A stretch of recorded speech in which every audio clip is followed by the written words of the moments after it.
Welcome to Big Blend Radio's Eat, Drink, and Be Merry show, where we love to talk about food, drink, recipes, and techniques, and where to shop, taste, and play. Let's go. Welcome, everyone. Today is part 2 of 3 of our Big Blend Radio Burger Bliss series. It's all about cooking burgers today. We start off with Angela Laws of Trusted House Sitters, who has a call out for a really good vegetarian burger. And some of our guests on the show provide some great suggestions. Plus, we have some vegetarian burger recipe links in the episode notes, as well as all kinds of other recipes from our guests and from our archive. So check that out. You can also hear part 1 of our Burger Bliss series, which was a rollicking good time. It was a hamburger happy hour party. So check that out. After we chat with Angela Laws, we go to Shelley Whizin, who is a transformational life coach, a cook, and the author of What Do You Bring to the Table? And she tells us how to make her turkey meatloaf burgers. They are delicious. Next up, we have Ivan Flowers, who is a 5-star chef and culinary instructor, and he shares tips on cooking burgers and then also talks about how to make his classic American hamburger. We close the show with travel writer Ryan Slow. Ryan and his partner Joelle Maishi own and run Wanderer's Compass. They are travel writers who really go and explore the world. They have a podcast with us every second Monday. And Ryan, he talks about cooking venison burgers because that is a whole different meat to really make sure that you keep it moist and all those good things. So take a listen, everyone, and enjoy the show.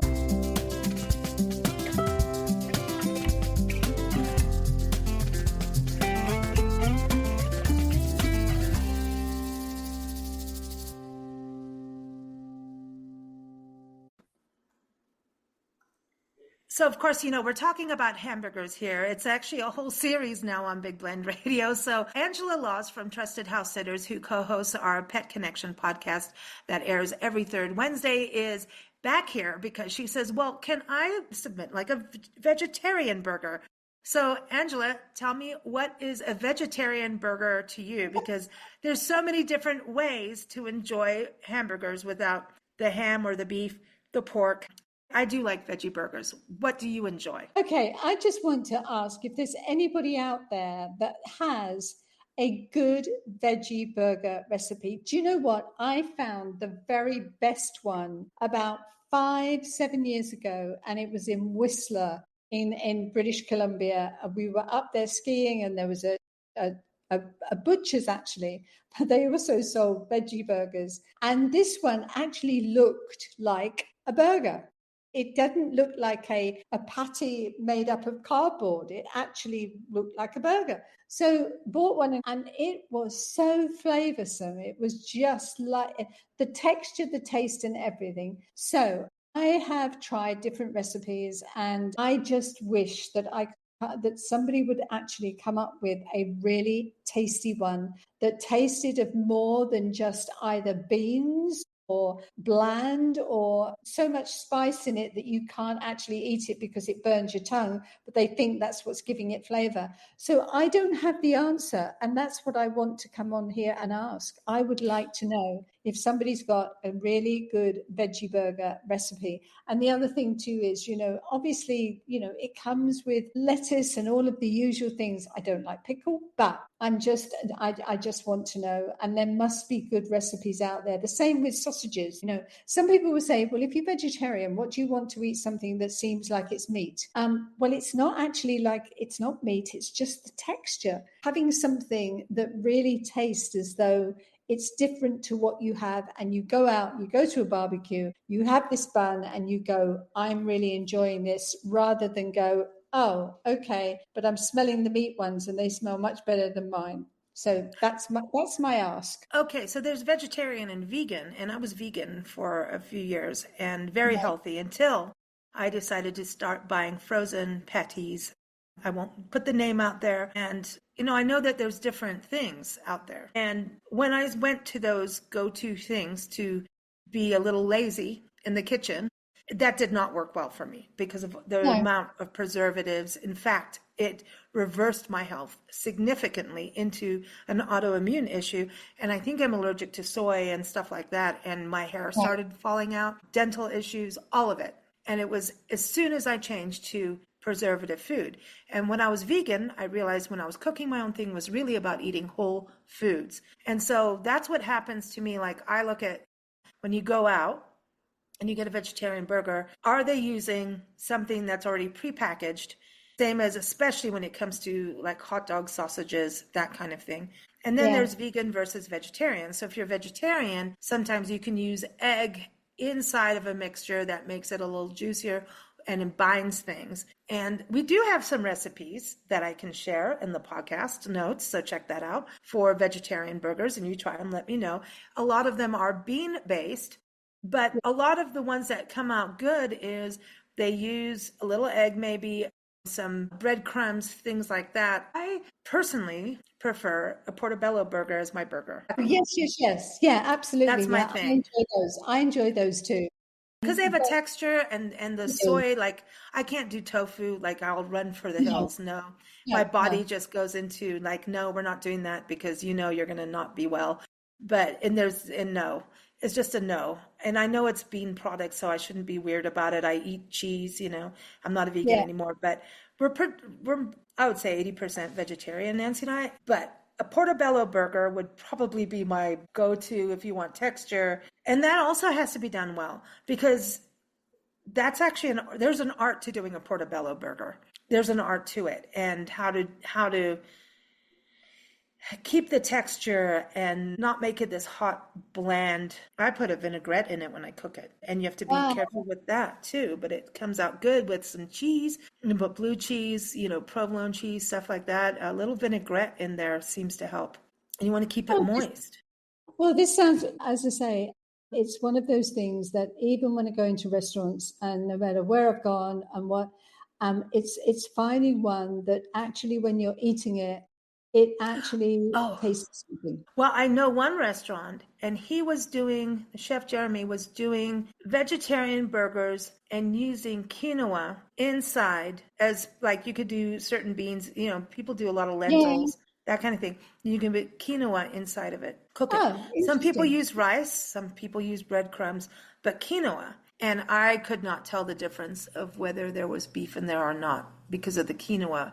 And that's a high protein food, very Yeah. healthy.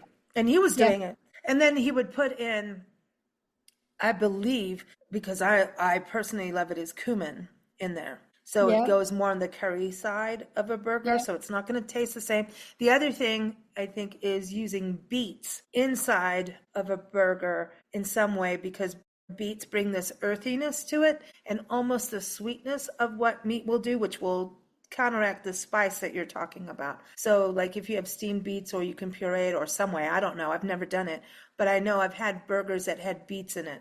And beets are very good for our circulation and really good for heart health and high blood pressure. If you have that, beets are fantastic. Ask your doctor. Don't listen to Lisa, but I'm just, just saying, I'm not the doctor, but beets. And if somehow you can include beets into the mixture, it will bring that earthiness in. So that's my suggestions, but I'm not a chef and I'm very dangerous in the kitchen. So but as a vegan, I went through hell everywhere I went. It was like, here's your typical iceberg salad with vinaigrette, I and know. here's your baked potato that you can put butter on. And I used to put the salad dressing, like the vinaigrette, on balsamic dressing on my baked potato. And that's what I would do when I went out. Or if you wanted to be naughty, you would have chips or French fries, whichever you want to call them, and that is not healthy. So yeah, it's the vegetarian burger is a big deal, just like people who know how to vegan baked goods. That's a whole art. That is a whole art. So yeah, anybody got a good recipe, please send it in. We're looking for them because I would like that too. Angela wants it, and I think a lot of people would. So send them I in do. and we'll share them. We'll have a bake off or a barbecue off, and we'll actually announce the winner. I don't know I when we're love going to do that. I don't know when we're going to do that, but honestly, if I can find one that makes me go, yum, I want another one of those, then you know what?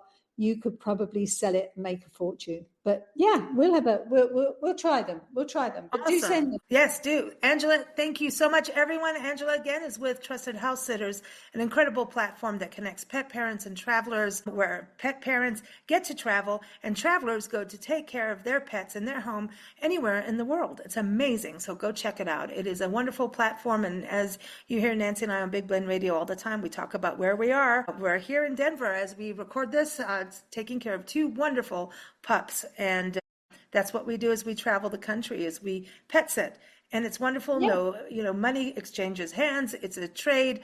And we've made so many amazing friends, and our pet family is massive, massive, but so many friends come out of it. And if you want a real authentic travel experience, you're living in the neighborhoods. You can't get more authentic than that. And you're making friends. It's immersive. It's the best. So check it out. Thank you, Angela. Yeah, and I'm sitting in London, so I'm going to say goodbye from London, and Teasel, who the cat is now on my lap. So yeah, okay. Have a good day, everybody.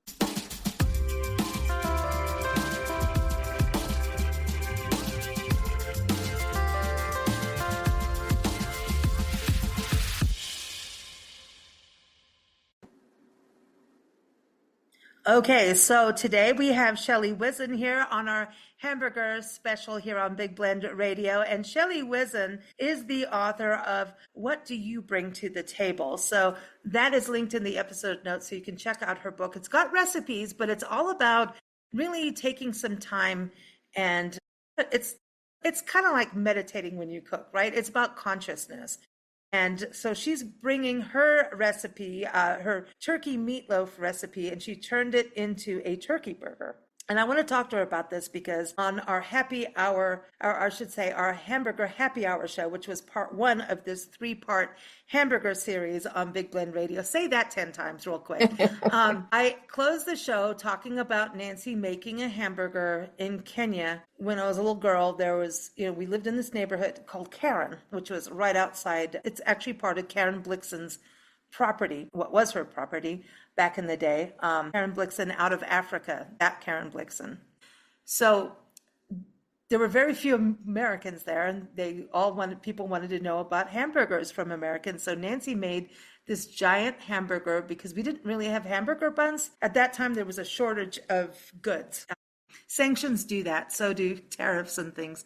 You get shortage of goods in countries like that. And so we had these huge round, they're not buns, but they're like shepherd's bread. Like if you think of a sourdough round loaf, it was kind of like that. So she made this into a giant bun, and she made this giant hamburger, and she used egg and oats and everything in there. And I brought this up on the show, and people said, no, that's meatloaf. I'm like, but wait, Shelley has the answer to that. So I'm so glad, because funny. This is funny. So, Shelley, how are you? Funny. I'm so good. I'm so good. That is hysterical. This giant hamburger. I get it. I get it. It was this giant thing. So I want to know about the egg, the oats, and then you're using in your recipe, and everyone, the recipe is linked in the episode notes. Again, What Do You Bring to the Table is her book. And Shelley has a podcast with us. Yes, Soul Diving Sunday with Shelley every first Sunday. So check that out. But you use breadcrumbs. So is that the same thing as using the oats? I would say, yeah. When you said you used the oats, I thought that's a very interesting ingredient to use, because in this round, I used panko breadcrumbs, panko crumbs. And it just feels like it makes it a little lighter, a little more airy, and not as condensed. And but you can use breadcrumbs, oats. I mean, I never thought of using oats, but oats are kind of big to put in there. But I guess it would be very interesting. What was big? It was a big burger. Yeah, it was a big burger. It was a cake. It was like a cake. I can see that, right? That's why somebody said it looked like a meatloaf. Yeah. But you did take your recipe, which is a savory and sweet turkey meatloaf, and made it into. I know. So because I thought to myself, Sloppy Joe sandwiches are really messy, and they've got all that sauce and everything, and it's so good. And I thought I could do the same thing with this turkey meatloaf. And so I altered the ingredients a bit, because they're a little different in the turkey meatloaf. the amounts are different because you don't Okay. sauce do you need for a sauce that you need for a meatloaf is different than the sauce you need for a burger to put on the bun. So I cut it and I just gauged the different ingredients. I took out the raisins from the sauce but I really left in most of the other ingredients in there, just cut back on the amounts. And then with the turkey burger itself, I made it pretty much the way I would make it with a little bit of in the book I say put V8 juice in the turkey meat, and this I took some of the tomato paste from the sauce and even some of the canned diced tomatoes from the sauce and put that in the meat itself to mix up with my, I put on gloves and I love to squish everything together, and garlic powder, onion soup mix, 1 egg, and the breadcrumbs. I used the panko and a little bit of salt. So mixed all that up and I used these challah rolls that were kind of oblong. So I made the shape of the turkey burger into an oblong burger and then put that in a pan, sauteed it in a pan, and then smeared mayonnaise. Interestingly enough, I just decided I was making it all up anyway, so I might as well make it up. Put the mayonnaise like you would a burger, and then put the sauce on the side, then put the meat, then put the lettuce and then tomato, and then more of the sauce, and then put it and cut it up. I did take a picture of it. Now, usually I would make a video demonstration of how I make these things because I have a TikTok. That's right. You're the TikTok. Yeah. Where I demonstrate recipes, but I didn't do that this time. I just made it, took a picture and sent it to you. So. But it looks delicious. But it came out delicious. Now what's with that tomato is massive. That's a big tomato you put in there. It was a huge tomato. It was one of those beefsteak tomatoes that were really big. You just wanted to have a beefsteak that day. Yeah, there you go. It was fun. And I have a friend of mine here and I made her one. We could have shared it because it was so big. Wow. Like your big one. Everybody wants a big, beefsteak. Everybody wants a big one. Yeah. Well, but it's interesting. So now I know in the turkey burger, the actual ground turkey, so you use ground turkey. Yeah. And so using the diced tomatoes and the tomato paste. Yeah. Because isn't turkey, now we've got another segment on the same podcast on deer. I'm a little weird about eating venison because it's Bambi, but it's very healthy for you. It's like eating bison, right? Grass-fed bison. Turkey is a little bit leaner, right, as a meat. So does the tomato help with it being lean and give it a little bit moist? I said the word moist. Did say the word moist. Yes, it does. It gives it moisture. And you said it. Yeah. So, the bread is kind of airy, and then the diced and I chopped up the diced tomatoes smaller and put it in there. Okay, so they're like all blended in. I know you used onion soup mix in the meat too for the seasonings, right? Yeah. And some garlic powder. Yeah. We can't get enough garlic. You know what? I could roast garlic and put it as a burger and I'll be fine. I know. Right? Yes, definitely. I've done that with mushrooms, provolone. Oh, yeah. Mushrooms, portobello mushroom, and garlic. Good combo. Now, you still use an egg, so Nancy did that with her thing.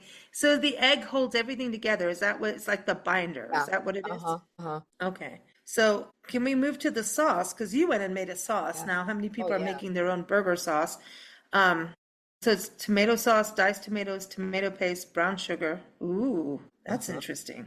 So you put a little sugar in there. Yeah. Sweet and sour with the lemon juice. And then bay leaves. I love this. You put it in the recipe. Remember, do not eat the bay leaves. I think one of the first times I made chili or a stew or something, I left the bay leaf in there. Right. I mean, you can leave them in, just don't eat them. I have done that as a kid. I have tried to eat the bay leaf or did eat the bay leaf. Right. I did it. Right. We've all done it. Come on. Don't let me be the only person who ate the bay leaf. Believe me, you're not. That's so funny. So bay leaves. So that's actually a really good question, though, the bay leaves. Because when you first start cooking, you're like, why are you just throwing 2 leaves in? Because it's usually 2 leaves. Yeah. On every recipe. Why is it 2 leaves? 1 or 2. And it's, and it's about the flavor, right? But you take them out because they're not edible. Yes. Right. Okay. That's right. They're not edible. You can tell I don't cook as much as you, right? That's why we have you on the show. There Now, you go. so this all seems really easy. You say that it's like 15 minutes prep time. So Yeah. is when you think about what you bring to the table and the Uh-huh. consciousness part of it, is that your consciousness side of it? Is like actually just being focused on what you're doing? Is that help in mental Oh, wellness? yes. When you focus on what you're doing, especially if you and I'm saying it this way, let yourself enjoy the experience. Let yourself enjoy the cooking. Let yourself enjoy cleaning up after yourself. Let yourself enjoy whatever activity you're doing. When you let yourself enjoy cooking and putting this together, I mean, this is easy. This is one of the easy. And I experimented because I had to come up with how much of it do I put in each thing because it's smaller portions, so I can tell you what to put it in and write the recipe. So I made it up. Most of the food I do is instinct cooking. I kind of make up the recipe by myself. I take this, I take that, and I put it all together. I just envisioned the taste of what this was going to be like and then made it. And I was so glad I did, and it was delicious. I said, "Oh my God, this is delicious." So if it wasn't delicious, I wouldn't tell you about it. Well, I know, and you're a grandma, so you know that you got a lot of tasters, for Yes, this. Would yes. you say that this is a good recipe that's easy for moms and dads to make for families? Totally, totally. Easy to make, easy to eat, and it's messy. Healthy, Kids love. and it's healthy. Hey, yeah. That's really cool. So I know you say to cook this over low heat when you put the sauce in. Oh, this is interesting. And so you talk about how to, to do the sauce and then how to, actually make the burgers too. Tell me about actually cooking the meat part of it. Well, I have this flat grill type thing that has ridges on it. So I just put a little bit of olive oil in. I always wear the gloves because you don't really want to get that meat in your fingernails. But anyway, it feels really good to mush it all up with the gloves. And then if you put a little water on your gloves before you make the patties, then it helps the meat not to stick to your gloves. So then you just mix it all together and pat them into the shape. Maybe you probably have a round bun or whatever most people do. And then pat it and then heat the grill, that whatever you're going to put, pan, grill, flat thing, whatever it is, on high at the beginning to get it hot. And then put it down just a little bit and put a little bit of olive oil and yeah, cook it and Sounds then good. flip it. There you go. It's so easy. It's so easy. I mean, truly easy. So when you talk about that, could you take, because we're coming up to Labor Day. I mean, and this is something you can make year round, obviously. But Labor Day is coming up. Would you be able to grill these on the barbecue? Absolutely delicious. Oh Cool. my God, you could even put the sauce on it while it's cooking. Yum. Ooh, Oh okay. yeah, And you definitely. can put any condiments you want. Like obviously the beef steak. She wants the big beef steak, Uh, You say avocado mayonnaise. Now, I would just slice avocado with this, honestly, I'd personally. slice That would avocado be with it. That'd be good too. romaine Sure. lettuce, Yeah, yeah. It's A healthy. regular hamburger, whatever you like on. I was wondering, I'm not sure pickles would be tasting on there good with Oh, the sauce, but who knows? I say pickles go with everything and Everything. anything. I There you don't go. care. Okay, so I have to ask you this question because Angela Laws from Trusted House Sitters, I recorded that with her today. She wants people to send in recipes for a really good vegetarian burger that's not just a bunch of beans and hot spices because she's tried all these different recipes and she just says, I want a vegetarian burger that you can put on the grill at a barbecue and it looks like other people's burgers and actually tastes good. What can a vegetarian do? Do you have any suggestions for that? Yeah, use the either Beyond Meat or Impossible Meat. Use either Okay. one of those products, right? And treat it just like hamburger and put all these same ingredients in there and treat it just like a hamburger and you can put it on the grill. All right. So Yeah. that, because they did make that really good. Yeah. Yeah. That's the ones that are there's just like, there were some other ones that weren't good. So Beyond Meat, I haven't heard that for a while, but I Yeah. remember having a Beyond Burger in a restaurant and it was like having a hamburger. Yeah, it is. It's really good. Yeah. Yeah.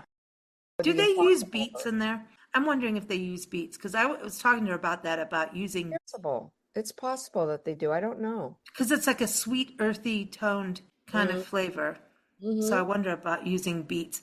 And I wonder about that in cultures like in Hungary where they use beets a lot.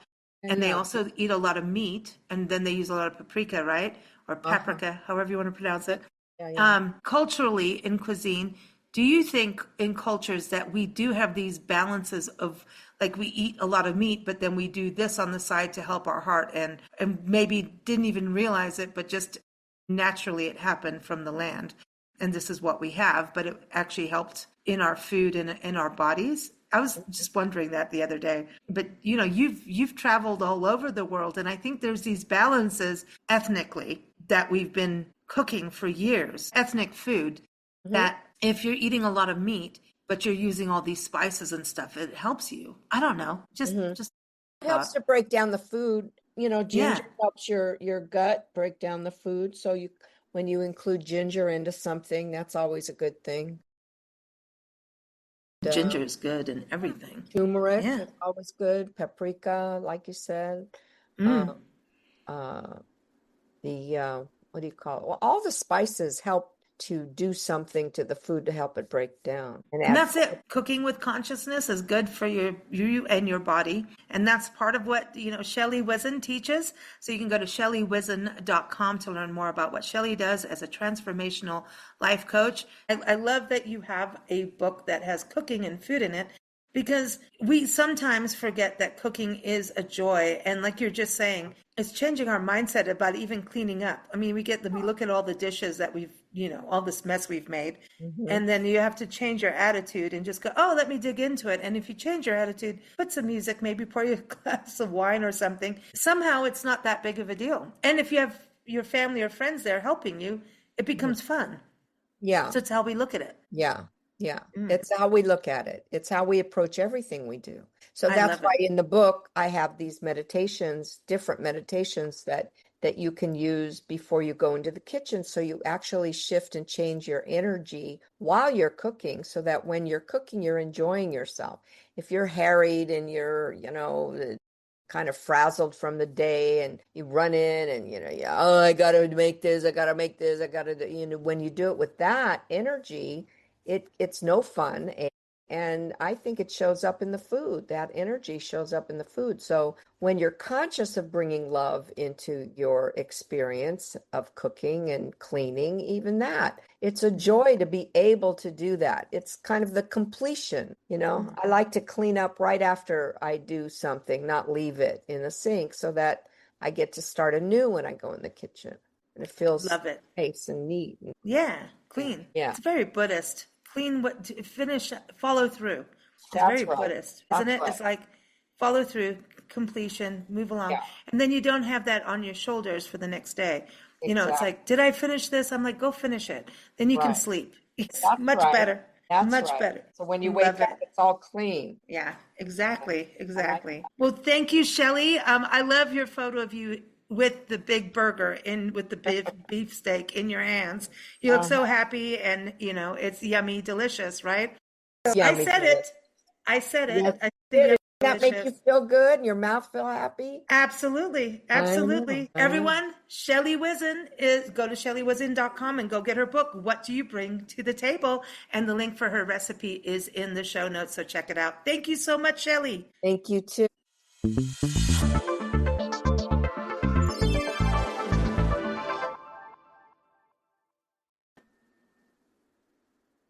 So we're continuing our burger adventures here on Big Blend Radio, our Burger Bliss, a three-part series getting you ready for Labor Day or any day, because every day is a good day for a burger.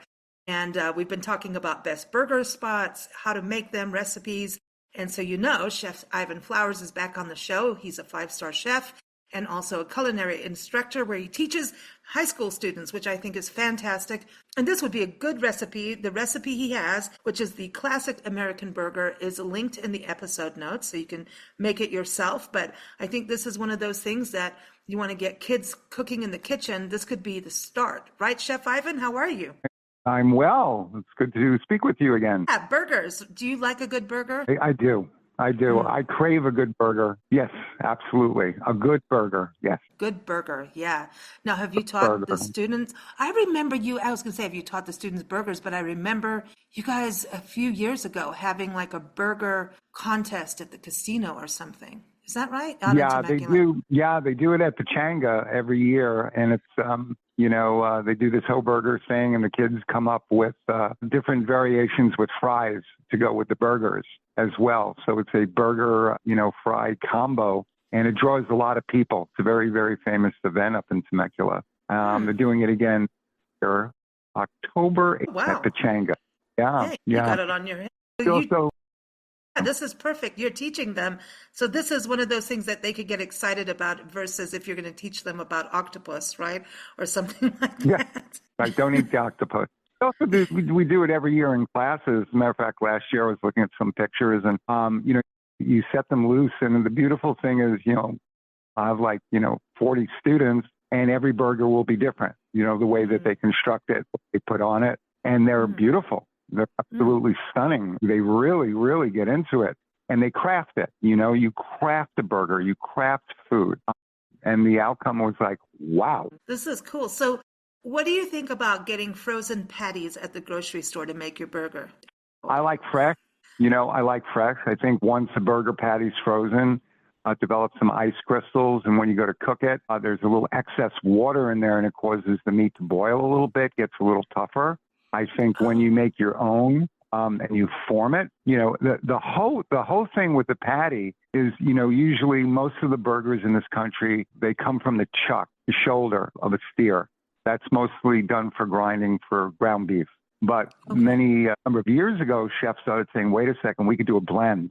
So I remember I used to do a blend where I took short rib, chuck, and brisket, and I combined it through the hopper, through the grinder, and made my own patties with those three muscles and kept it at about an 80-20, sometimes a 70-30, 70% meat, 30% fat for unctuousness. And it makes a huge difference. No matter what you put on a burger, the main part of a burger is the patty. So when you custom blend and you season correctly, there's nothing like it. I mean, the smell of burgers on a grill, makes people salivate. Yeah, there's something about that. Now, when you go to the store, I know in your recipe, now it's a classic American burger. What makes it an American burger? Like, I have to ask that because I didn't grow up here, but I know I'm American. But is it the cheese? Is it the meat? Is it because you've got like mustard, ketchup, mayo, pickle, bread and butter pickles? It has to be bread and butter. I don't know. Like the dill pickles. I don't know. But what is it that makes it classic? Well, basically, the classic American burger is the burger, lettuce, tomato, sometimes onions, pickles, and the condiments that you want. There's a simplicity to it. It's a single burger. It's not 5 that are stacked high that you have to put,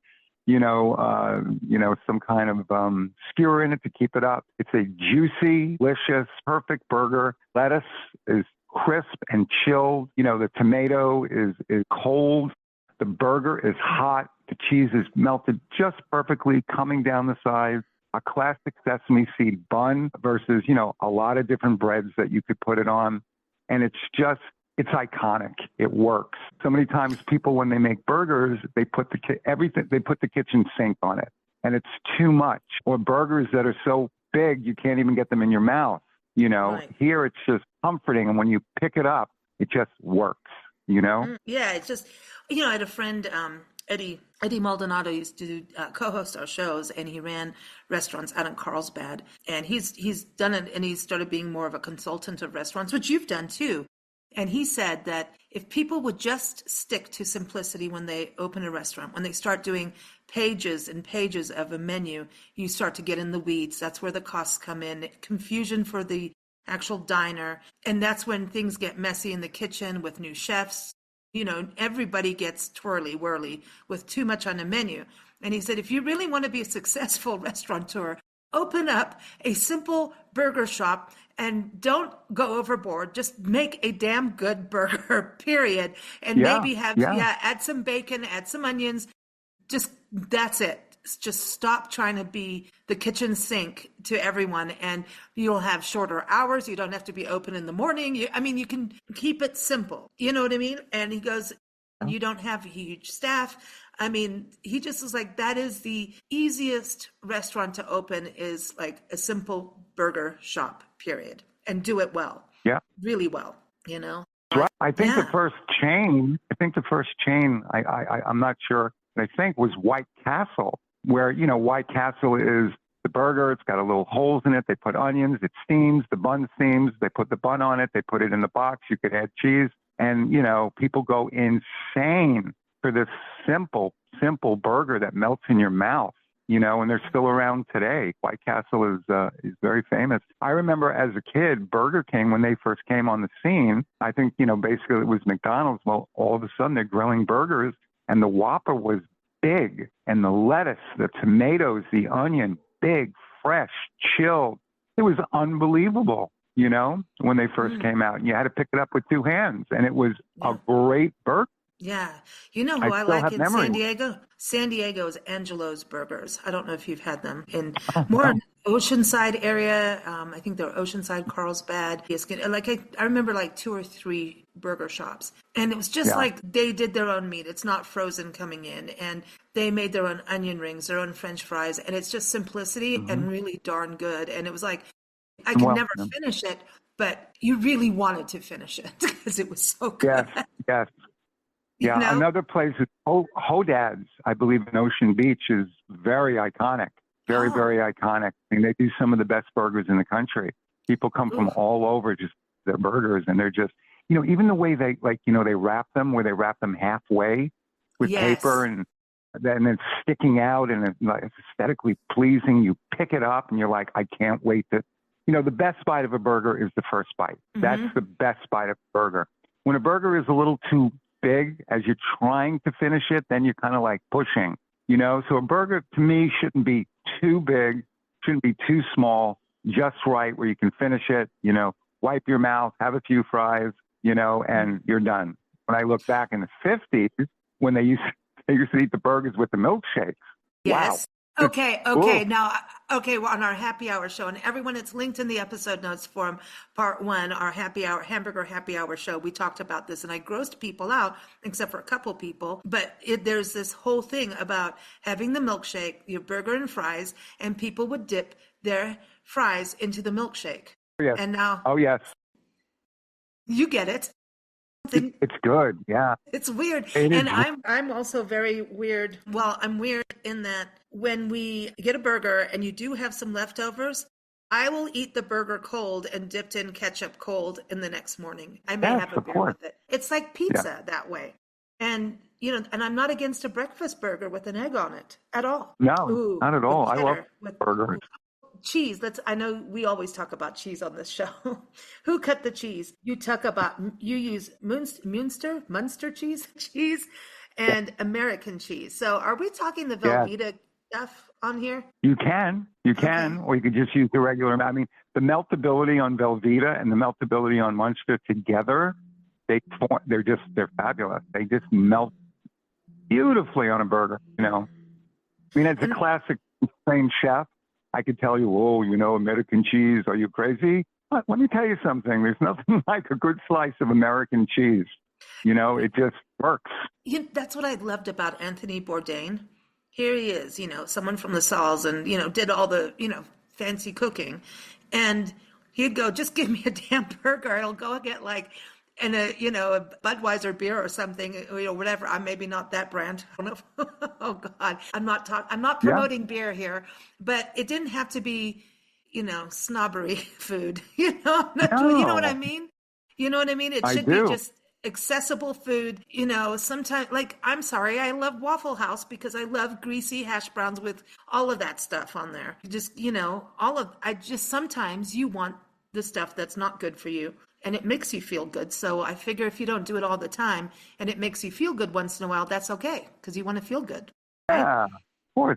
Everything in moderation. You know, there's a VFW in Imperial Beach, and a few years ago, they had an event. So I walked over, and, you know, they had burgers on the grill. And all I got was cheese, and I got a cheeseburger on a bun. That's it. I put my own ketchup on it when I got home. I talked about this burger to Tracy. I still do for years I don't know what blend but it was it was memorable. It was one of the best tasting burgers I've had in my life. And it was meat. It was the blend of the patty. I'm now going back to, so living in Kenya and South Africa, it's interesting how burgers come along. And on one of the shows, I talked about Nancy making a burger for people because they hadn't had like a proper American. You're an American, make us a burger. And she didn't have all the stuff. And it makes no sense to people, but we didn't have the buns. We didn't have I don't think we even had ketchup. That time they were putting sanctions on the country. So you didn't really have a lot. And when I talk about that, I mean it. We actually had to use Band-Aids on tires, okay? It doesn't help, but you do whatever you can to get by. And that's what sanctions do to other countries. It doesn't hurt the people you want to hurt. It hurts the people that are just trying to make a living and, go to school and go to work and, all that kind of stuff. But so she was very creative. She basically made like a meatloaf and used oats and egg and all that kind of stuff. And we didn't have regular bread. It was this big round loaf. So anyway, you're going to hear this twice on this burger show. But I remember for some reason, like burgers that were breaded, the actual burger was breaded, like deep fried, almost like fried with this. And I don't know if it was South Africa or Kenya. So it was thin, like a thin patty. And it was breaded with this almost like they didn't really use as much chili as we did because of the Mexico-American connection, but curry was huge. So it's this interesting blend of cumin, curry, maybe some oregano kind of thing, blend, salt. So yeah, maybe paprika kind of blend with this breadcrumb thing that would case the patty. Have you ever heard of that? I have no idea what I'm talking about, but I remember this kind of burger thing, and that was a burger. And I don't know if it was a certain meat, but it was very tasty, but it was kind of like a curried burger. It's different. I've seen breaded and encrusted burgers that they pan fry and deep fry. Yeah, for sure. And they're tasty. They're very tasty. When you put exactly. I was going to say like a cutlet because they would do cutlets and burgers the same way. But if you put mayonnaise on that burger, it's like a whole other sensation. Yeah, I'm glad to hear you say that because I don't trust people that don't like mayonnaise. Well, I'm weird about mustard. I will do I want my dark brown mustard. But then, like if you have a hot dog, like sometimes you need the yellow mustard. I don't know. Sometimes we need, Yes. Yeah, there's something. Yeah, it's kind of like the cheese thing, And I was just thinking about hash browns at Waffle House, and they would put that yellow cheese, the Velveeta melted cheese on it. And I'm sorry, it's good. It's good, especially if you've been out all night. It's the munchies you have before you go to bed. Go home. Yeah. 2 a.m. Band food. That's what we would do after, gigs and stuff. Benny's and Waffle House, depending on where you live in the country. Shallot. Yeah, I love that you're using a shallot instead of an onion. Well, a shallot is an onion, right? But that gives it a little sweetness in a way. Yeah. Shallots are kind of magical. They're, when they get a little heat in them, they get buttery and they get very, very sweet. And it's kind of like a sweet onion, garlicky background. And they're just, you don't eat a lot, but boy, do they put out. They are pronounced, and they can really take a dish where you want to go. The thing with the burger is, if you think about it, when you bite into it, you got the fluffiness of the bread, and then you're hitting the cold tomato, the crisp lettuce, the creamy cheese, and then that chew and that juice coming from the burger, and then the mayonnaise, the mustard, the ketchup hit, and then the pickle with the sweetness and a little bit of vinegar. It's an orchestration in your mouth. I mean, it's really quite magnificent when a burger is crafted and seasoned correctly. It's delicious. It's all the textures. The mouthfeel is just so comforting. The way a burger eats and goes down and just all of it. Man, you know what? I don't have any burgers here now. I'm like, I don't even have anything to make a burger with. I'm like, I want a burger now. I want to talk about the meat, though, because I do think this is important about making one and how to know if you're doing it. How to make the patty the right way so that it's not overcooked, undercooked. And I think it's interesting in your recipe because you always do this. It's like, let the beef sit at room temperature for 29 minutes, not 30 minutes, not 20, 25, 29. This is reminding me of your pizza dough, of like how many hours the pizza dough needs to stay in the fridge so that it, changes. Like, this is interesting. 29 minutes? Is that the thing? 29? 20. 20 is good, but 29 20 is good. 20. Okay. So it's a typo. There we go, everyone. There it is. Yeah. That's what we do. I always go like, well, that's an interesting one. I've been like, what happens if it's out that extra minute? Like, the cow jumps out of the patty or something comes out. So 20 minutes is good. But so that's interesting because a lot of times it's so weird because like frozen pizzas, they say, keep it in the freezer. Don't let it out of the freezer until it's ready to go straight in the oven. I'm like, what's going to happen to it? Like, this stuff is all like preservative to death anyway. Like, what's it going to do? Really, I find that odd. But 20 minutes, so you really want it to get to like a room temperature. So what does that do to the meat? Does it loosen up the fats or what does it do? It kind of, a burger, if you're making what you're going to do is you're going to create a burger. You're going to kind of use your hands and create a burger. So you don't want the meat super cold because it really doesn't come together that well. When it warms up a little bit, it allows you to shape it more. And that's what you want to do. You want to shape a burger. Some people do it with their hands. Some people will put it in a mold. I like to just shape it with my hands, go around the outside of the perimeter, compress it a little bit. You don't want to work it too much because if you work it too much, it gets tough. And you want to put a little divot in with your thumb. And what that does is it allows the burger to cook evenly. And I'll tell you something, to cook a burger, if you go to a chain, all their burgers are cooked to 165 degrees. Okay, you don't go to a chain and go, can I have a medium rare burger? A restaurant will do that, a chain will not. The meat in burgers, in most burgers across the country in the chains, it all tastes the same. It's very heavily cooked. It's at 165. There's not a lot going on. When you're making your own and you're divoting it, and whether you're grilling it or you're putting it on a grill or a griddle, and somebody says, I'd like it mid-rare, it's tough. You have to know really how to cook a burger correctly because it can get away from you very easily. It depends on how much flame. And cooking burgers, it's a bit of an art, And again, it's crafting it. You feel it as you're making it. And throughout the entire process, all you think about is how delicious can I make it for the person that's going to eat it? And that's where the magic transfer to the food. But nothing like a good burger. That's interesting about the divot because I think what I've done before is like I've hand rolled them into like little balls and then but I know that I have done somehow where the patties are kind of like not flat. So I don't know how I don't think like maybe I'm doing it with my hands. So they're the anti of concave. They're like little hills going in the pan, which doesn't really do well for even cooking if they're these little. Yeah. That's, I think, because I was just using my hand and not doing, but man, a good burger. Go ahead. What's hot now, and it's been around for a while, are smash burgers, where they'll take and you save on money with a smash burger because let's say you're doing a double, you're doing 2 ounces, it's 4 ounces total, and they smash it. And they smash it all the way down with the spatula, and that causes the fat to really kind of react with the heat, and you crust on the burger. It's very crusty. Now it's very flavorful when you smash it. It's different though than a thick burger. I think In-N-Out is a smashed burger where you can get a double, a triple, and all of that, and it's very flavorful. And then the onions that they put on it, like we have one here, and every time I pass it, I mean, it's like the onions are such an intoxicant. I mean, it draws people in, the smell of those fried onions. Yeah. The smash burgers are hot. They're hot. They're doing it all over the. Angelo's is like that, where it's actually a big piece of meat because I know because it's like a lot for me, And even though I want to eat the whole thing, it's still like you're still biting into. It's not like here's your potato chip thin, right? It is like half of what a burger would be, kind of height. And so it's wider. I think it is even like, as I recall, the meat was actually coming out of the bun on the sides. Yes, because they smash it.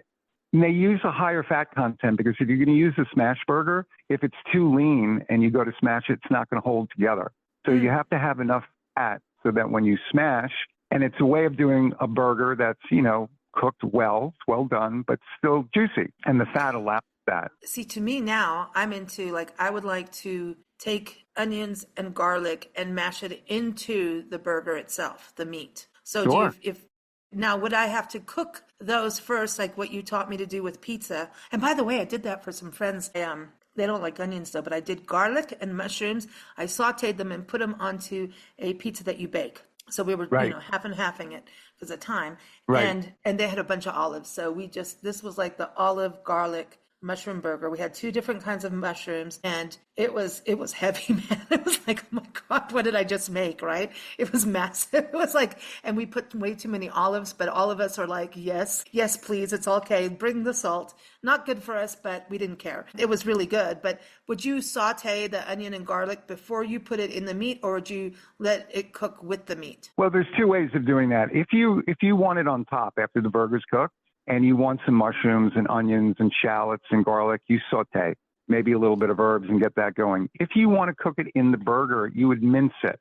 You would take the garlic, you would take the onions and do a fine mince and kind of press it. If you're doing a smash burger, you kind of press it into the meat so that when it contacts the grill or the griddle, it's going to cook just enough and you still have that flavor and a little bit of al dente, a little bit of the bite. So there's two ways of doing it. On top or in the meat itself. Okay, so now I've got to ask for Angela Laws at the top of the show from Trusted House Sitters. She's like, please, someone give me a recipe for a vegetarian burger that actually tastes like you're eating a burger. And she says she's vegetarian for many years, and she just wants to be able to have a barbecue and be able to have a burger. She wants it to have that feel. I know there's different things you can do, like Beyond a Burger, Beyond a Meat. I can't remember what it's called, but what can she make? Because I suggested portobello's, and she said I'm tired of the beans because people just doesn't have the texture of that. So what can she do to? And I think the beans can be part of it. It's just, what are you mixing with the beans to give it some firmness, not this mushy fried falafel-y thing. Actually, falafel burgers are really good. What would you suggest? Well, there's many times in my career that I've created vegetarian burgers, and one of the best tricks, if you're going to be using mushrooms, it's good to saute. It's good to saute a little bit of onions and shallot with them. And one of the best binders that you can use, believe it or not, is risotto. When you make risotto and you let it get cold. Now, risotto has this incredible, once it chills, it brings everything together. So you put some cooked risotto in there, and then you add everything, and you spice it the way you want. You test it with your hands and make sure it's going to hold. You put it in a mold, and it'll work on a grill, and it'll also work on a griddle. It'll also work under a broiler. And I like to put a touch of liquid smoke, a little bit of smoke, some good salt, some good pepper, and you're looking for that unctuousness. Now, the fat that you're going to be looking for, what'll work, believe it or not, the magical thing is a touch of mayonnaise. A little bit of mayonnaise in there as you're making it gives you that unctuousness. So when you bite into it, it's not like vegetarian cardboard. There's no juiciness. It just works. I think like with Beyond Meat, they put in coconut fat or something, which actually those burgers are actually more unhealthy than regular meat because of their profiles. It's one of the reasons why it didn't go such gangbangers, because it's not that great health-wise. But, you experiment and you get it and you change it, you mold it, you craft it, and you see what you end up with. And, the egg whites are a big, big plus. Okay, so what about because I know I've had a burger before that had quinoa in it. Like it was a veggie burger that quinoa was in it. And it kind of gave it some toothiness to it. Have you ever done that? Yeah. Use quinoa? What was in it? Quinoa. Yeah. Oh, sorry. I don't know how to pronounce anything. Yes, that's okay. Yeah, you can use quinoa. Another thing that works well is rice cauliflower. You press it and get the water out, and rice cauliflower really works. And some people they'll take tofu, they'll take cashews, and they'll grind it up really well. They'll put it in. It's just like you play with food. You experiment. You keep. That's the beauty of with food. You play. You have an imagination. Okay, I've got another question on this because I brought this up on the show. So everyone's sorry, you're going to hear this a couple times. So the Beyond a Burger stuff, if you just took a little bit of it, right? So it may not be the healthiest burger, but hey, if you're having something that tastes like it, so what? It's not like you're eating it every day. I've had a Beyond a Burger that tasted good. And I remember Chef Jeremy talking on a show once going, they're really good. And at that time when they'd first come out, he's like, I really like them and I'm a carnivore, but I really like these. And he goes, but there's this sneaky feeling in the back that this isn't going to be that good for us at the end of the day. No, He's like, it tastes yeah, too good to be true kind of thing, right? But he yeah, also, I was wondering because I thought that there was um, beets in there.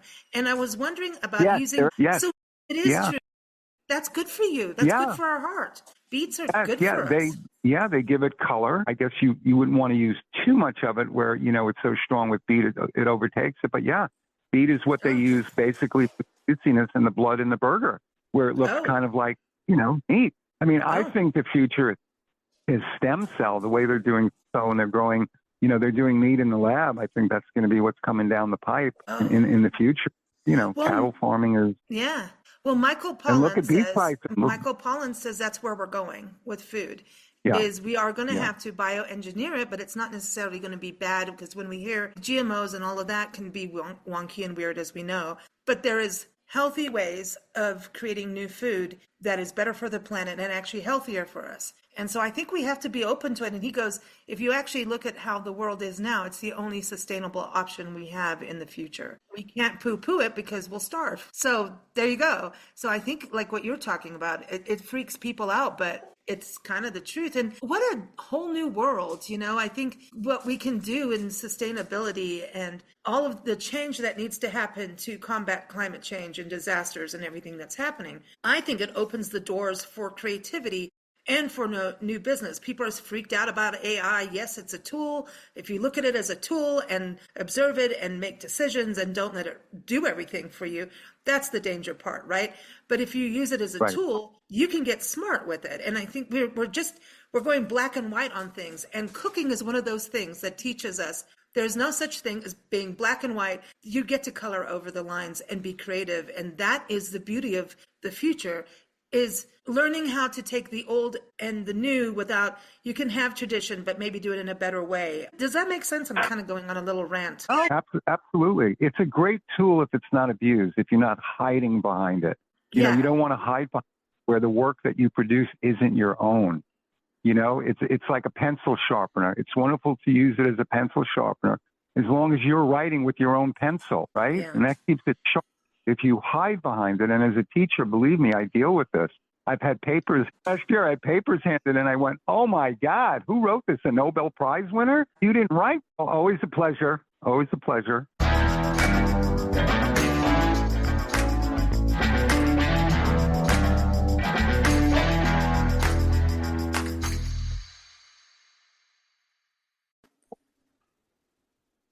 So everyone excited, as we always talk about travel and food, we have Joelle Amashi and Ryan Slow join us on Big Blend Radio every second Monday talking about their worldwide adventures from Turkey to Ireland to Scotland to going into castles, you name it. But today we have Ryan joining us, and I'm going to say go to their website, wandererscompass.com. Ryan is joining us to talk about burgers. I didn't think they would be into burgers, but they are. Apparently, Ryan knows how to cook a mean burger, a killer burger, or is this a Bambi burger? You know what, Ryan, you're going to have to talk me into this because it's Bambi. So Yeah. at the beginning, I'm like barely even getting through the introduction because I know it's Bambi. Do you not eat venison or deer? Not much, but I do know. Look, I have a healthy respect for those who subsistence hunts or whatever, hunt for the pot, as we called it in Africa, and eat that and venison and everything. But I'm not huge on meat personally, but I do eat bacon, a lot of it. And I will eat a burger. I'll eat a chicken burger, a beef burger, all of that. But Bambi is Bambi to me. But like a lot of people eat venison, right? So is this something that, tell me about that part of it, because, I'm just going to go there because I don't eat it. I've had some though. I have had it, but it seemed very dry to me. Well, yeah, so there's ways to get around that, but I mean, I eat venison because it's healthier, it's all natural. Because my best friend lives down in Maryland, and he hunts on his property during the seasons, and he'll call me up every year and be like, "Hey, you want me to get you another deer?" I'm like, "Absolutely." So, but he takes them to the butcher now instead of doing it all himself. But you can't beat the price, and it's all natural. It's grass fed. It's you're not worrying about hormones and Mm-hmm. chemicals or whatever, antibiotic stuff. But yeah, it can be. It's very lean, so it doesn't have a lot of fat. But I've done many different things to try and go around that to get it juicier. Like I used to put mayo in the burgers, like a little bit of mayo in the mix, like and so as to give some flavor and moisture and other things. But this recipe is really like I wing everything. I never have a recipe. I may glance at something to be like, oh yeah, okay, that's an ingredient I should probably put in there. But then I just kind of just do everything myself. I make chili and a million other things, and 90% of the time it turns out really good. And I don't, and I get mad at myself because every time I'm like, I'm gonna write this down. Now I'll remember it, and then I don't remember it, so it's different the next time slightly. It's the fun part Yeah, of creative. yeah. It's the creative time, right? But this. So it is. So venison. It like I really do get this. It's just hard for me to step over that line, But I do get it. No, it's true. Like to me, I went vegan and that didn't work out so well for me. So but it Yeah, did it's at one rough. point. No, if you're vegan and you really dedicate yourself to getting all the whole foods and not all the boxed food stuff, you can do it. You absolutely can. My body was like the healthiest it ever was, but you have to basically, it's like a whole career to me. Yeah. And I can't eat like tree nuts and stuff like that now. So that's really hard. You have to get your protein. But I do understand that, and so you want it to be sourced correctly, all of that good stuff. And yes, I'm not a fan of this country, especially. I mean, when I left here as a kid, I was very, very sick as a very like 1.5-year-old, and I had breathing issues, bronchitis, everything from the smog in LA, which is where I was born. I was sick, sick, sick. Food, dairy. I was allergic to dairy. So my mom Nancy got goats. We had goats just so I could have milk. All of this stuff. Got to Kenya, and within 2 weeks, every allergy, every issue I had went away. Yeah, that's We're living in the unfortunate bush. because yeah, I mean, Yeah. I know a lot of people well that they'll say they go on a Europe trip and now they can eat bread and now they can do whatever, but then they come home and they can't eat it because all the Sick. the crap that we've done to our food on it's the GMOs and the how we process things that like strips things out of things or adds things into it, and then it's just awful for you. So that's one reason why I eat the venison because it's basically all I eat red meat wise. Occasionally I'll buy steaks, go out, Mm. but I cook it at home because my buddy gets it. I get it's very cost efficient or effective, and Yeah. it's like I said, it's all natural. I don't have to worry about like, well, was this grass fed cow or was this like pumped with antibiotics or hormones or whatever. At Transported least, across. yeah, at least in one aspect of all the stuff I eat in life, this is one I know that is relatively, healthy as long as I'm not Well, eating no, I think this is pounds and great. pounds of it all the time. Yeah, I mean, and it's lean. It's lean meat too, right? Yeah, So and the other part is like it's not this huge footprint either yeah, when we yeah, look at and sustainability. it's yeah, because deer do get overpopulated too, so it kind of keeps That's that because we took balance. out their Yeah, apex species. So I don't get me started on that. But if we don't, yeah, go down the rabbit hole. I know. Don't go there with me on it because I'll go there for hours. But if we do have an overpopulation of deer, and that is because we have taken out the apex species. It's really true. Wolves and bear and stuff like that. That has actually really happened, and I could give you a list of real science interviews that we've done on it. Even if that wasn't the case, it's still part of who we are as a makeup as people living off the land. And I don't think that people, shooting for the pot is going to take out a species. There's real poaching problems. This is not Yeah. one of them. So that's what I'm saying, but still it's Bambi to me. But that being said, no, but it is this thing. So I just wanted to bridge that gap, a little bit, because I think it's important that we all communicate on things. And, I see the benefits. I have tasted it. A chef friend of mine just said, "Hey, taste this." And I trusted him. And then he goes, "You ate Bambi." I'm like, "I'm going to smack you upside the head." And I did. But it was drier. And he even said, "No, he needed to go back and fix. He was doing sausage, and that's a whole thing too. Yeah, it's a whole different. Yeah. That's a whole different thing. But burgers, to do a burger when it's something very lean, because even doing bison burgers, that is the same kind of thing because they're grass fed and everything to get that moist. The word moist, I'm going to say, everybody, we said it. How do you bring that in? I know you don't have a specific recipe, but obviously, so when you get the venison, the butcher gives it to you like, here's your ground and here's your steaks, and do you get it that way? And Yeah. He'll ask me what I want.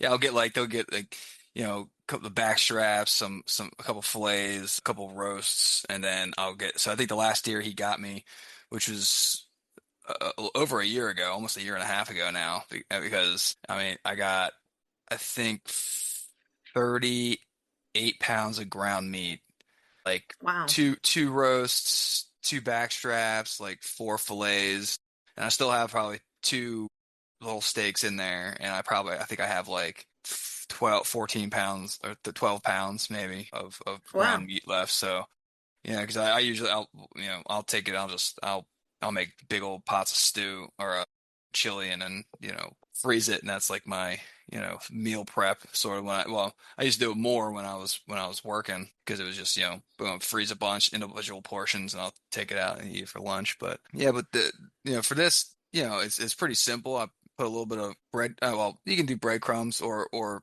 cracker crumbs, either one. Garlic powder, garlic salt, an egg, Worcestershire sauce.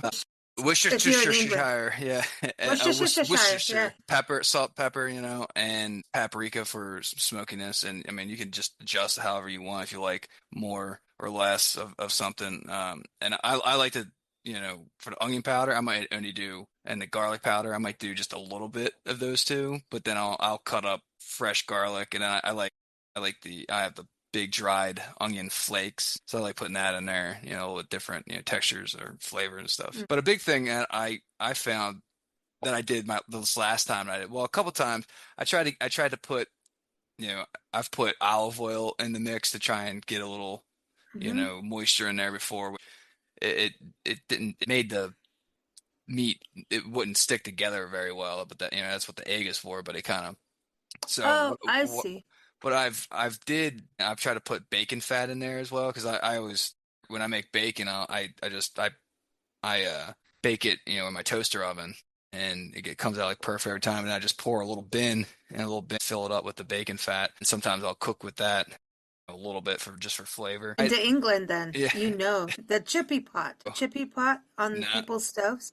No. Yeah. Well, then when we lived there in England, they have a chippy pot. So, like, they do their chips, fry their chips. They put the oil back in the pot. They make bacon, sausage. Yeah. What's a lard pot? We did that in this country too. Yeah.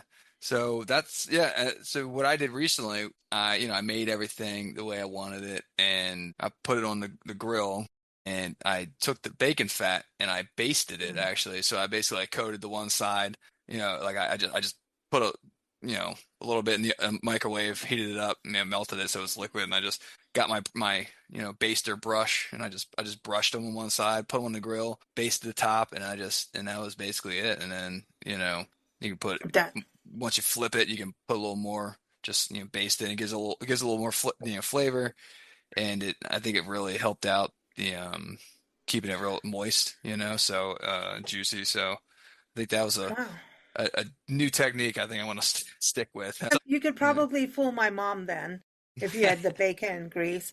I think this is so interesting because, we just did our happy hour show. I talked to Glenn in England, Norfolk Tours. He was on before you talking about England, and he goes, we call them beef burgers, not hamburgers, because they're beef. He was very serious about this. Yeah. Now, and so the one thing I was talking about on our happy hour show is, my mom, Nancy, when we lived in Kenya, we didn't have very many, it was like very international group of friends, right? And most of our people were African, actually. So people didn't understand what hamburgers were. And so Nancy was like, it was the 4th of July. So she threw a 4th of July party or something. And they actually did send rockets off in our neighborhood. Yeah, and Karen. If you look up the neighborhood of Karen, now it's like the most eligible property. But we were actually living right off of the edge of Karen Blixen's land, which if you've watched out of Africa, that's Karen Blixen's land. We lived there. Was actually lived in part-time in her servants' quarters of what it was then is now it was turned into a cottage and everything. And we lived across from Richard Leakey, and his dog got our dog pregnant. So anyway, a long history of Kenya.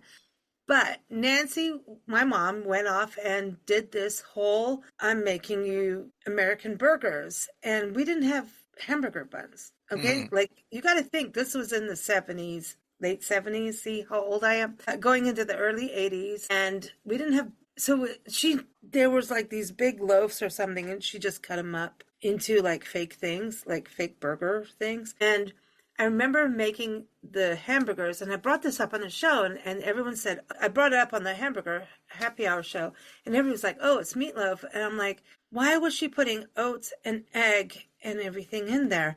But I just realized when you were talking that she was dealing with lean meat, because Africa, you don't have any crud in there. You're dealing with lean animals. Nothing's being fattened up. It is, and I think that's the same in England, because one guest on the Happy Hour show said England's meat is too clean. It's not juicy and fatty, so their burgers aren't as great. But then Glenn goes, yeah, oh well, watch this, On how you cook it and all that. And we How just you cook made it. ribs the other day, like 2 days ago. We just made ribs here, and I was like, oh my God, I mean, they just fall off the bone. I'm like, how do you do that? It's like it's just all how you do it. And we didn't do it. I mean, and they were pretty lean ribs, but you cover them, you cook them the right temperature. I mean, come out great. So So.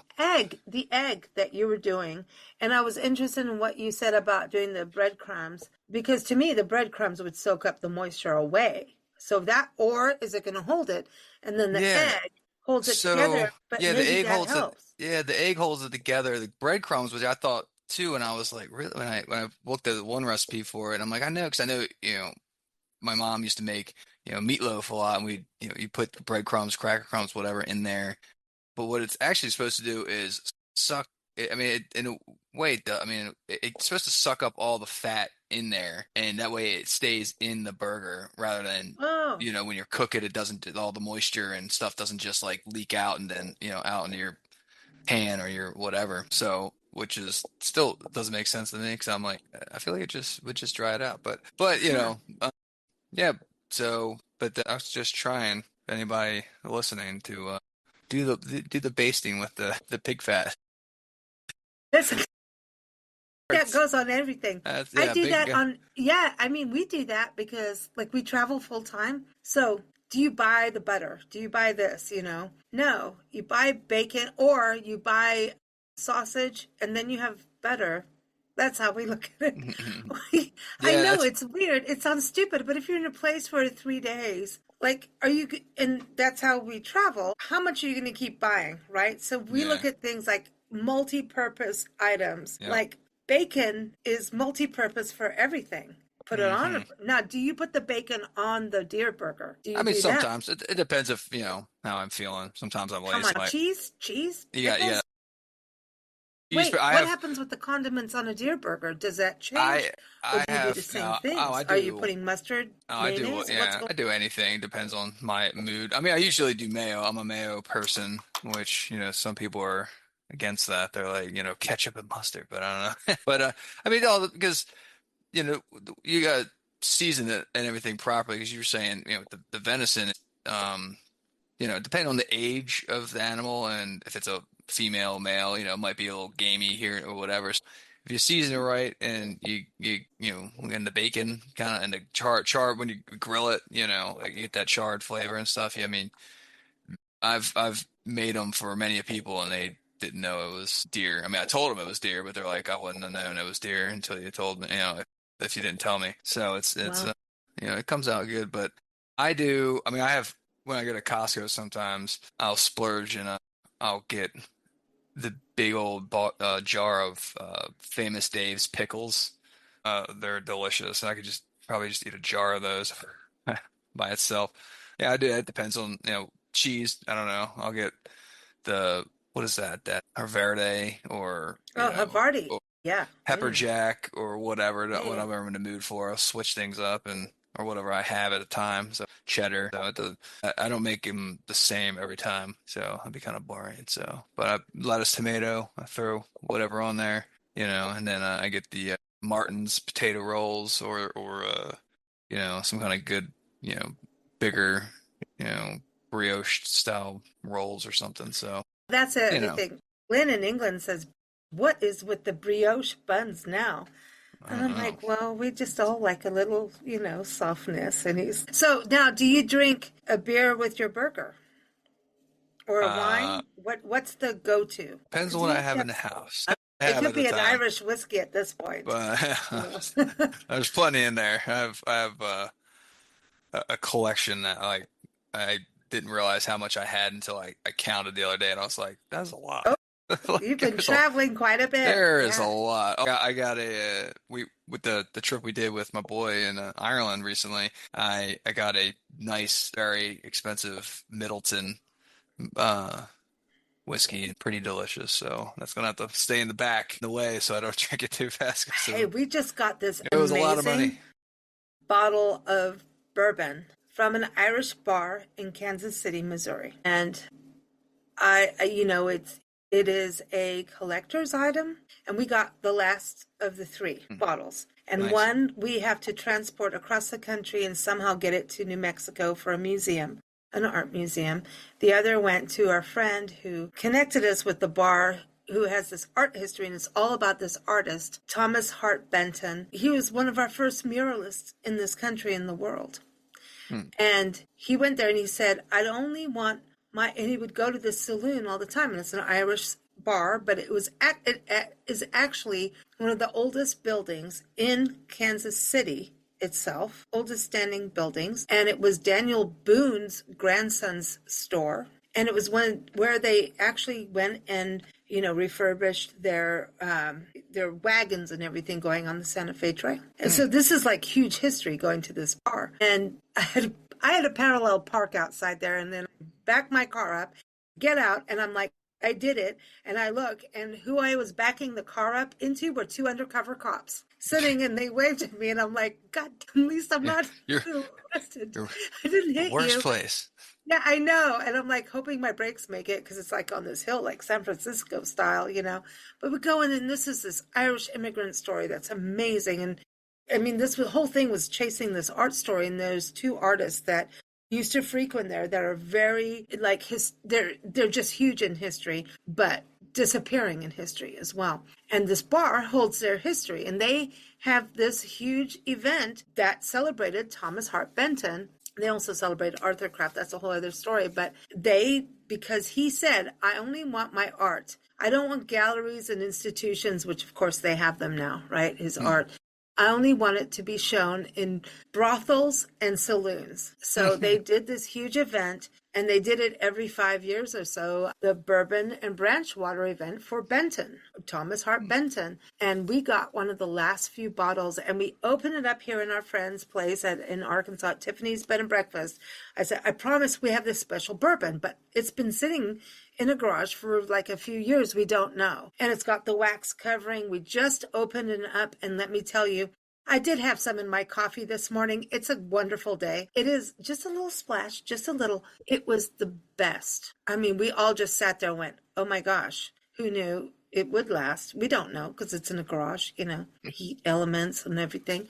But when you do have those amazing experiences, isn't it that it's like you have this collection of whiskeys makes and everything. The meals better. Doesn't it? And then if the right people are there to enjoy it, because you could have the best spirit, but if you have to have the right spirits around it. So who are you going to have at your burger party? Like my burger party. You're going to have a burger party. It's a happy hour. We're going to bring alive. I'm going to have to bring Wendy, the Burger King, and Ronald and show them that their burgers are terrible. Try this. Next thing you know. Are you going to share your $5.99? Get yourself a deer burger at McDonald's or something. No, I always go after them. Yeah. Yeah, well, it's not food, is it? It's not food. I've done a whole thing on that.